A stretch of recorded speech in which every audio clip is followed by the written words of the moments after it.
संचारबंदी पूर्णपणे शहरातली उठवण्यात आलेली आहे, काय प्रतिक्रिया आहे, काय सांगाल? नाही, आम्ही सगळी परिस्थिती बघून आज संचारबंदी उठवलेली आहे 3 वाजेपासून आणि सध्या परिस्थिती सामान्य आहे, नॉर्मल आहे आणि आम्ही पाहतोय आमचे सगळे अधिकारी फील्डवर आहे, आम्ही पण फील्डवर आहे, हे सगळं बघतो आहे आणि सगळ्यांना आवाहन करतो आहे की कोणी कायदा हातात घेऊ नये.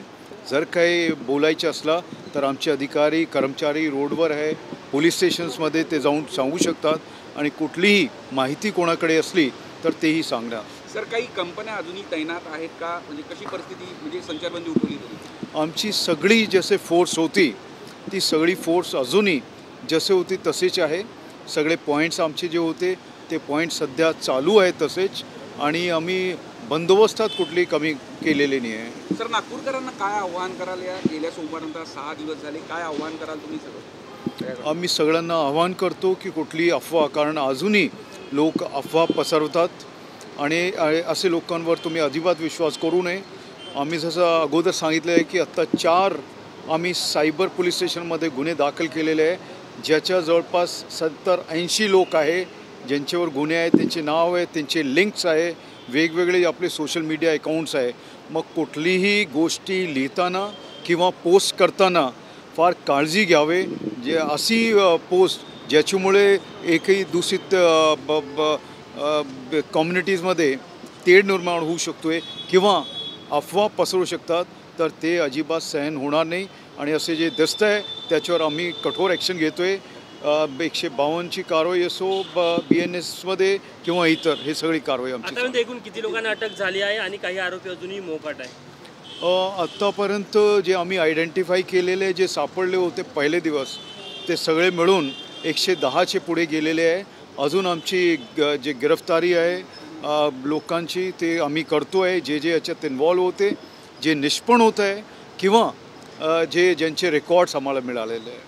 यामध्ये किती गुन्हे दाखल आहे सर? गुन्हे वाढले आहे की 10च आहे अजूनपर्यंत? नाही, गुन्हे 13 झालेले आणि त्या गुन्ह्यामध्ये आता आम्ही पुढची आमची सगळे गुन्ह्यामध्ये इन्व्हेस्टिगेशन चालू आहे. किती आहे सर याचे 4 गुन्हे सायबरचे आहे, जे फार म्हणजे सुरुवातीपासून आम्ही सगळी पोस्ट बघत होतो पहिले दिवसापासून, ज्या दिवशी सुरू झाला आणि ते सगळे आम्ही संबंधित जे सोशल मीडिया हे आहे जसे फेसबुक असो किंवा इतर जे प्लॅटफॉर्म आहे त्यांना पाठवले. जवळपास 90 अशी पोस्ट किंवा हे हँडल्स ते सस्पेंड किंवा रिमूव्ह केलेले आहे आणि त्याच्यानंतर जे निष्पन्न झालेले आहे त्यांचे लिंक आणि त्यांचे जे डेटा आहे ते आमच्याकडे आहे. पुढची कारवाई त्याची चालू आहे. एखादा मृत्यू झाला आहे, त्याचं काय माहिती पुढे आली?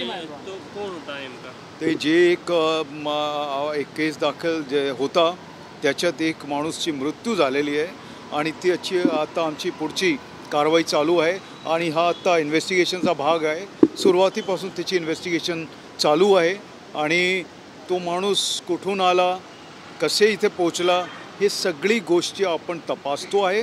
कारण त्या दिवशीनंतर कोण इकडे तिकडे पडून गेले होते, कशाला तिथे पोचले, काय कारण होता, हे सगळं आपण शोधतो आहे. त्या आधारावर आमची इन्व्हेस्टिगेशन चालू आहे. सोशल मीडियावर कशी पाळत असणार आहे यापुढे? कारण की मुख्यमंत्र्यांनी देखील म्हटलं की त्या दिवशी सोशल मीडिया ट्रॅक करायला थोडा आम्हाला अडचणी आल्या होत्या, पण कशी पाळत असणार आहे? अगदी बरोबर आहे, कारण सुरुवातीला भरपूर मेसेजेस वगैरे येतात किंवा हे असतो, परंतु एक चांगली गोष्ट आहे सोशल मीडियाची, ती सगळे आपल्याकडे डिजिटल फुटप्रिंट्स त्यांचे राहतात. मग डिलीट जरूर केली ना, कोणाकडे पाठवलेली आहे ती पोस्ट, मग हे आपल्याला सगळे ट्रेसेस मिळत आहे आणि लिंक्स मिळत आहे. हे सगळे ज्यांनी केली होती सगळे आत्ता सापडलेले आहे. आता आपण 4-5 लोक आत्तापर्यंत आमच्या ताब्यात आलेले आहे. ते सगळ्यांना आता आपण शोधतो आहे आणि सगळे याच्यात जे होते लिंक्स असो किंवा पोस्ट असो किंवा व्हिडिओज रील्स असतील ते सगळे आम्ही घेतलेले आहे आणि काही याच्यात लिंक्स किंवा पोस्ट सस्पेंड पण झालेली आहे, त्या सोशल मीडिया प्लॅटफॉर्म्सने केलेले आहे. सर, एक प्रश्न असा आहे, एक पक्ष आहे नागपूरमध्ये मायनॉरिटी डेमोक्रॅटिक पक्ष, त्या पक्षाच्या 2 जणांना अटक करण्यात आली आहे आणि प्रमुख संशयित जो आहे तो सुद्धा त्या पक्षाचा आहे. त्या पार्टीचे आणखी काही लोक रडारवरती आहेत का? त्यांचं एक यूट्यूब चॅनल आहे आणि या पार्टीच्या संदर्भात काही मागणी करणार तुम्ही, याच्या बंदी वगैरे घालण्यासंदर्भात काही तुम्ही देणार आहे का सरकारला? असे कुठलेही पक्ष असतील तर ते पक्ष सगळे आपण एक तो पक्ष शोधतो आहे, तसेच त्यांचे जे पोस्ट आहे ते आपण ॲनलाईज करतो आहे, त्यांनी कुठे कुठे पाठवले ते आपण बघतो आहे आणि त्याचं काय इम्पॅक्ट झालेलं आहे ते सगळं आपण खंगाळतो आहे आणि जिथे जिथे आपल्याला हे सापडतं आहे कुठलेही एजन्सीज असतील किंवा हे पक्ष असतील ते सगळ्यांवर आपण कारवाई करणार आहे. सर हिंदी में जानना चाहेंगे, पूरी तरह से कर्फ्यू उठा दिया गया है, क्या सिचुएशन क्या सिचुएशन है सर? सिचुएशन अभी नॉर्मल है और जो हमारा बंदोबस्त था, बंदोबस्त पॉइंट्स थे वो सभी अभी भी चालू हैं, लगे हुए हैं और परिस्थिति आप देख सकते हैं अभी नॉर्मल है और ऐसे ही रहेगी, ऐसा हमें पूरा विश्वास है. सर अभी तक कितना एफआईआर दाखिल हुआ है, कितने लोगों को अरेस्ट हुआ है? अभी तक 13 एफआईआर दाखिल हैं और भी अगर कोई इन्फॉर्मेशन आ रही है और अलग इन्फॉर्मेशन है तो उसके ऊपर हम लोग ज़रूर केस दाखिल करेंगे या फिर इन्हीं केसेस में अगर वो वहीं का है और या इस गुने से जो है रिलेटेड है तो उसी गुनाह में उसको लिया जाएगा और इस तरह से हमारी आगे इन्वेस्टिगेशन चल रही है. इसमें कुछ पक्ष जो हैं वो भी सामने आए हैं और जो भी पक्ष इसमें जिन्होंने भी इसमें गलत पोस्ट किए हैं जिससे दो समाज के बीच में भेदभाव या कुछ जो तरेड़ बोलते हैं इसमें जिसमें कॉन्फ्लिक्ट हो, ऐसी जो चीज़ें हैं उनको भी हम ढूंढ रहे हैं. उसमें भी हमने 2 लोगों को अभी तक अरेस्ट किया है इस केस से रिलेटेड और भी अगर इसमें हमारे सामने आएंगे तो उसको हम लोग डेफिनेटली कार्रवाई करेंगे. सर एक डेट हुई है पूरी इस घटनाक्रम में, क्या कहने होगी कि इस तरह से तफ्तीश शुरू है, कैसे हुई उसके बारे में क्या जानकारी? ये जो है इमीडिएटली इसमें केस दाखिल हुआ था और उस केस के अंदर जो इंजर्ड था वो भी उसमें था और इसका इन्वेस्टिगेशन चल रहा है और इसमें जो भी तथ्य सामने आ रहे हैं उन तथ्यों पे इन्वेस्टिगेशन चल रही है. जो भी नई एविडेंस मिल रही है उस एविडेंस को ले रहे हैं. उसमें बेशक सीसीटीवी फुटेज हो या किसी का कोई कमेंट्स हो या कुछ भी हो और मैंने आह्वान भी किया है अगर किसी के पास में कोई एविडेंस है इसमें तो और भी हमें एविडेंस दें क्योंकि जब इस तरह की सिचुएशन होती है तो उसमें काफ़ी लोग रहते हैं, कोई वीडियो भी बनाता है उसमें और कुछ सीसीटीवी जो शहर में है उससे भी हमको इन्फॉर्मेशन. सर ये जो मृत्यु है जैसे आपने बोला उसके ऊपर भी केस दाखिल है या किस तरह? ऑलरेडी वो जो है जहाँ पे हुआ है वहाँ पे केस दाखिल है और उसमें ये इंजर्ड करके था और इंजर्ड करके उसमें है.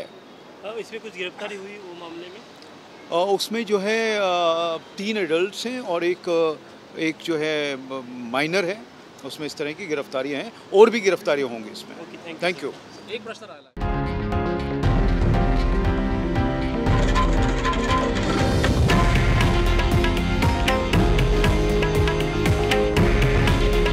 हे आहे देशातील नंबर 1 न्यूज नेटवर्क आणि आपण पाहत आहात TV9 मराठी. काळजी तुमची, हित महाराष्ट्राचं.